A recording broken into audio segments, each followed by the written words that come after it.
Hello, everyone. Welcome to the Fair Housing Insiders. I'm your host, Jonathan Sarr, and joining me today is Kathi Williams. We look forward to another epic show talking about FHA and ADA. So just a couple of housekeeping reminders. We want to thank you to all those who subscribe to our channel on YouTube. If you haven't done so, please do that. That way you'll always be notified of new episodes as they come out. And another valuable resource is our newsletter. Please go to our website, fairhousinginstitute.com, and you'll see a link there on the menu for the newsletter and sign up for that. We have additional things that we do send out in the newsletter as resources, opportunities, contests, and so on. So please sign up for that.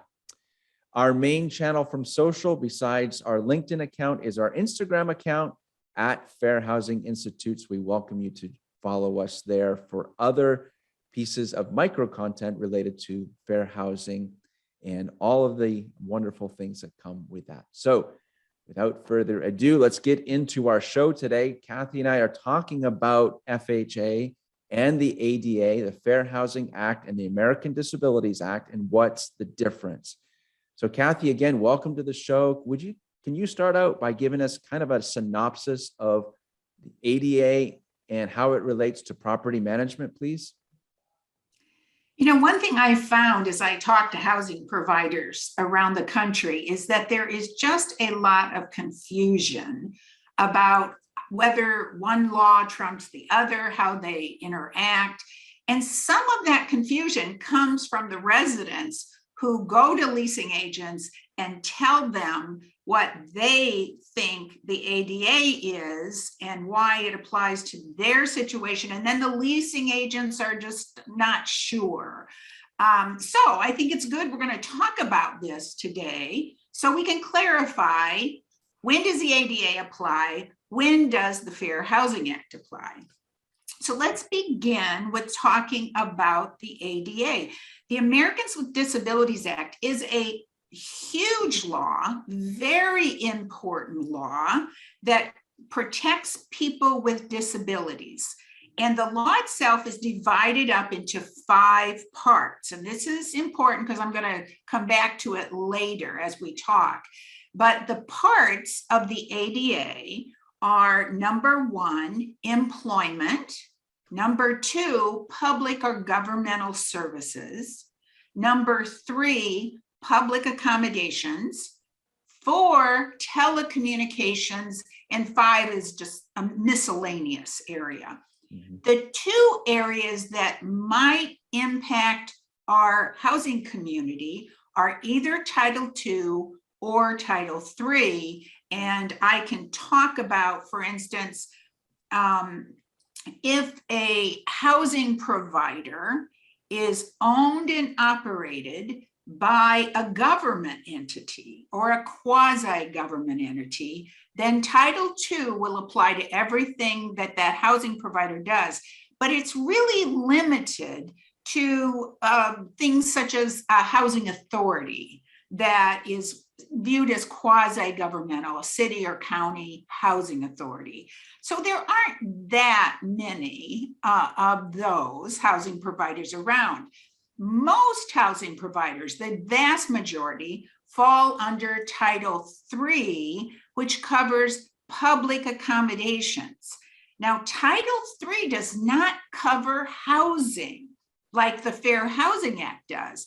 It covers the area in housing where the public can arrive. And what area is that on your properties? Think about that. It's really very limited. And that is going to be a leasing office and maybe the parking lot right outside that leasing office.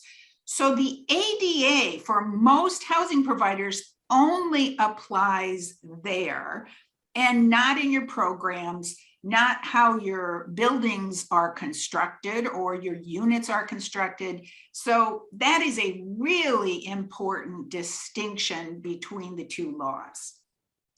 Very nice. Thank you for that overview. Appreciate that.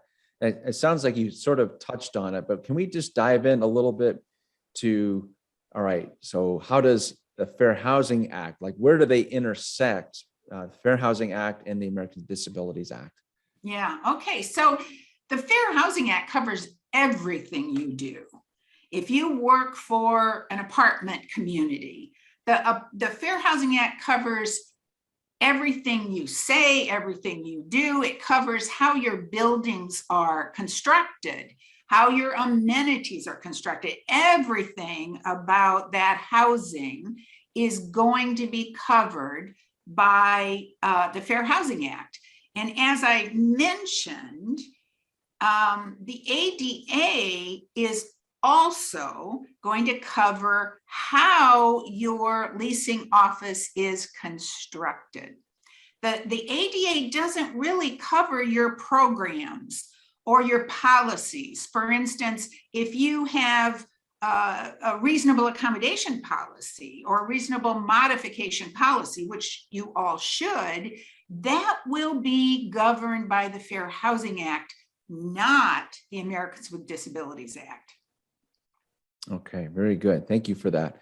Nice explanation. A lot of detail there too. So we appreciate all those who are paying attention. Yeah, we thank you for sharing this with your teams and using this as a training tool. So awesome topic. So another question for you, Kathi. Is there ever a time when one law kind of like supersedes another law, or when there's a conflict between FHA and ADA? That really is not going to happen, because this is kind of how the laws work together. We said that in a leasing office, it's going to be covered by both the ADA and the Fair Housing Act. Both laws say whichever law has the most accessibility that it provides, that law will trump the other law.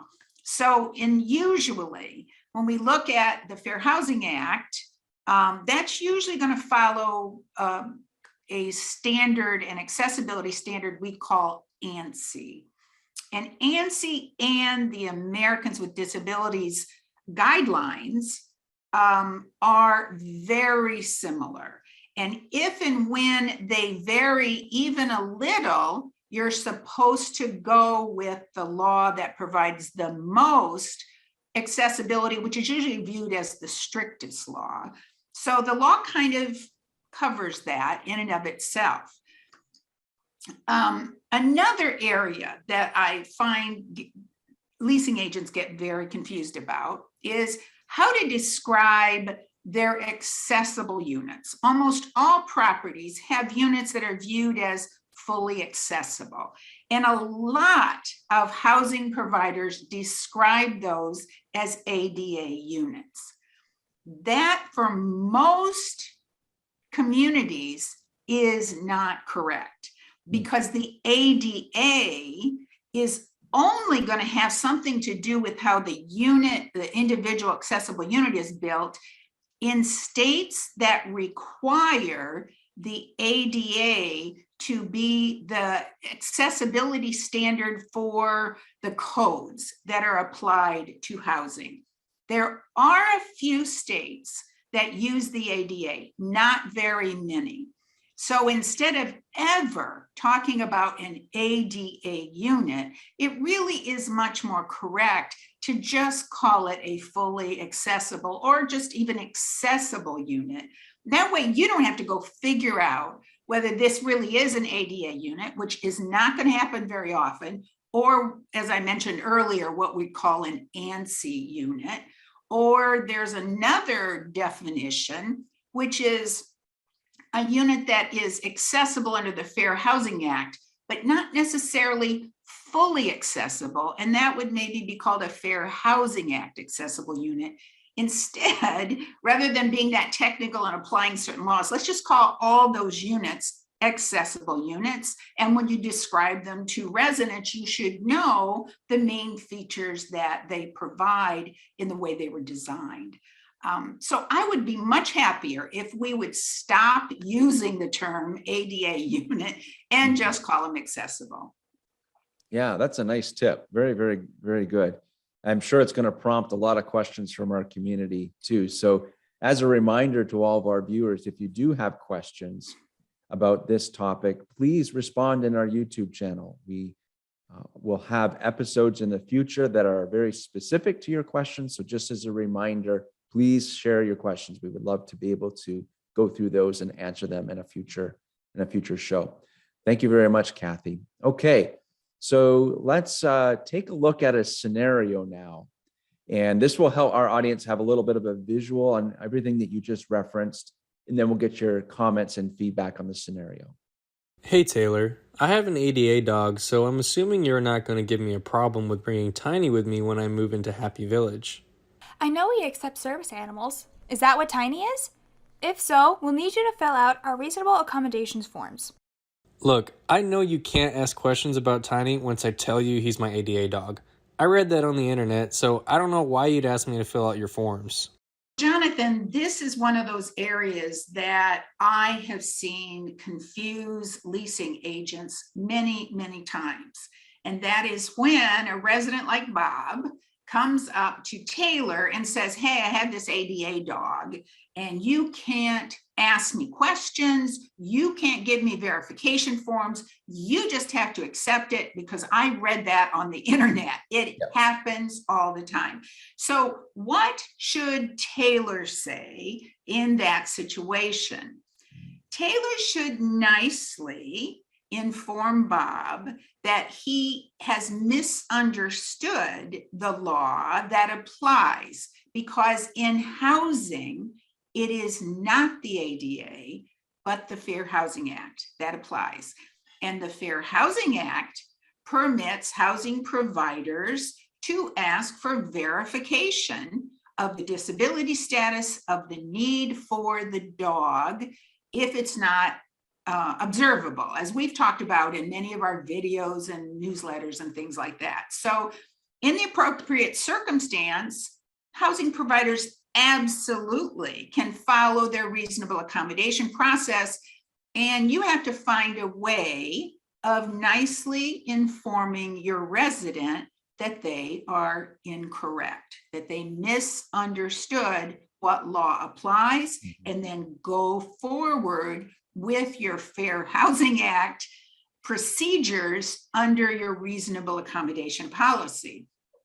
And make sure that you never refer to an assistance animal as an ADA dog or ADA animal. It's always, the appropriate term is assistance animal. And except for housing authorities, you're never going to have to worry about what the ADA says is appropriate when an owner of a public accommodation, such as a theater, a restaurant, a school, in your leasing office, we said that was an area of public accommodation. In that area, owners of businesses are limited to only asking, is that a service dog? Because it can only be service dogs under the ADA. And what service was that dog trained to provide? So there are a lot of limitations under the ADA, but that doesn't apply to your housing. The Fair Housing Act does. So you move forward with all the procedures that you have, and you'll be fine. Right. Very good. So this scenario really lends itself to other things that we've talked about when it comes to the amount of training that you need in order to understand the differences and be well informed and be able to make that kind of response. So, for our viewers, just as a reminder, we have new courses on those topics. So be sure to check those out at fairhousinginstitute.com. But nice explanation, Kathi, and really it puts it into the driver's seat of that leasing agent. If she or he is well aware of what the situation is and can respond appropriately, then that's going to make that turn out quite well. Okay, so that brings us to one of our favorite parts of the show, and that's our Fast Five, Fair Housing Fast Five.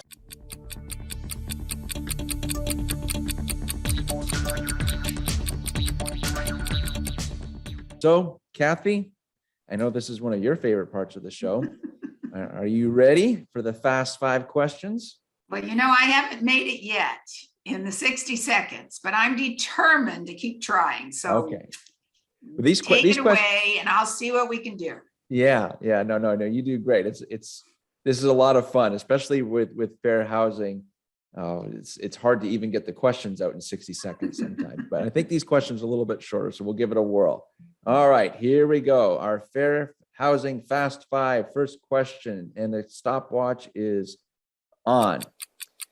Of the two laws, FHA and ADA, which is the more important law for housing providers to know?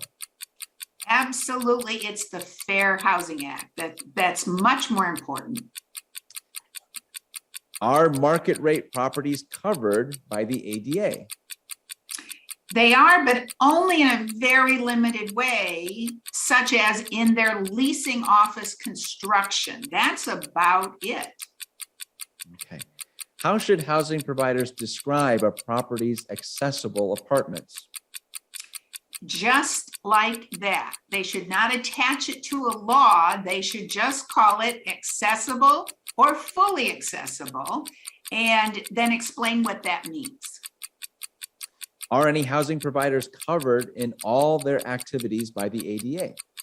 The only housing providers that are those that are owned by a city or state, such as a housing authority. Other than that, it is the Fair Housing Act that housing providers should be much more aware of. Are ADA dogs something a leasing agent should be concerned about? Absolutely not. And they shouldn't let a resident talk them into it.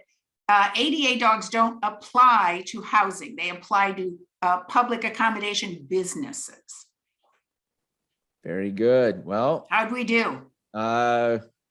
1 minute, 31 seconds. Oh my gosh, I'm getting slower instead of faster, Jonathan.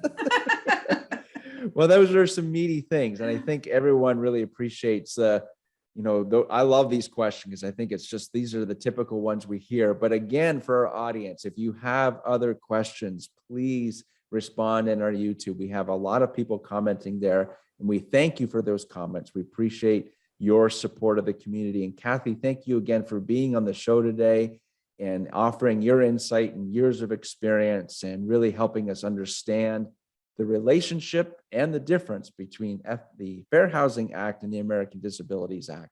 So for all of our community, please share this episode with your network. We thank you to those who are using this for training purposes.